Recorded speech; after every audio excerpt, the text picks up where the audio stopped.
वहीं राजसमंद में भी तेज गर्मी का दौर लगातार जारी है। सुबह से ही तापमान के चढ़ने से तेज गर्मी का एहसास होने लगा।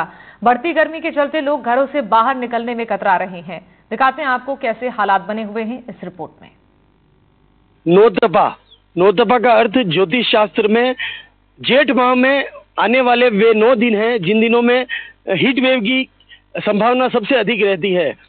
इन दिनों हीट वेव और नौतपा का तीसरा दिन आज है। 25 से लेकर के 2 जून तक इसका समय माना गया है, लेकिन मेवाड़ में इसका असर बिल्कुल ना के बराबर देखने को मिल रहा है। उसका कारण है पिछले 3 दिनों में से 2 दिन आसपास के कुछ इलाकों में बारिश और ओलावृष्टि हुई है।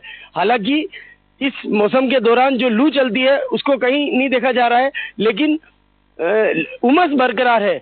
इस उमस के कारण आमजन के साथ साथ मवेशी और चौपाया जानवर भी परेशान है। वहीं जंगली जानवरों में भी हलचल देखी जा रही है, वे भी कहीं न कहीं शीतलता तलाशते नजर आ रहे हैं। कुंभलगढ़ अभ्यारण्य में इन दिनों पैंथर, भालू, इन जानवरों का मूवमेंट देखा जा रहा है। उसका कारण है गर्मी से सभी त्रस्त है। हालांकि इस मौसम में ज्योतिष शास्त्र के अलावा चिकित्सा विभाग की माने तो राजसमंद के आरके राजकीय चिकित्सालय में हीट वेव के बावजूद अभी तक एक भी लू का अथवा गर्मी से जनित बीमारियों का मरीज देखने को नहीं मिला है। ये राहत की खबर है।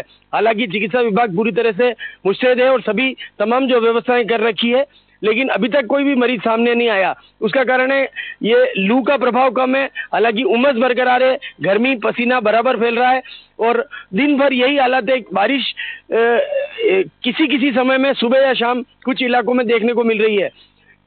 इसी को लेकर के जीव वैज्ञानिक ये मानते हैं कि नौतपा के दौरान लू चलना भी आवश्यक है, क्योंकि इस समय में लू नहीं होने से कुछ प्राकृतिक घटनाएं सामने आती है, जिसमें शुरुआती दिनों में लू नहीं होने से चूहों की संख्या बढ़ जाती है।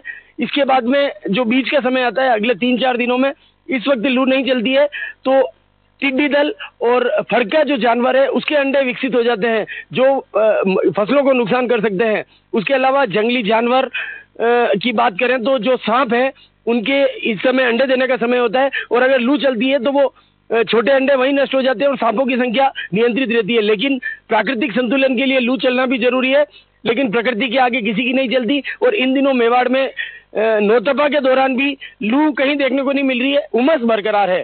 तरुण जोशी, एनडीटीवी न्यूज।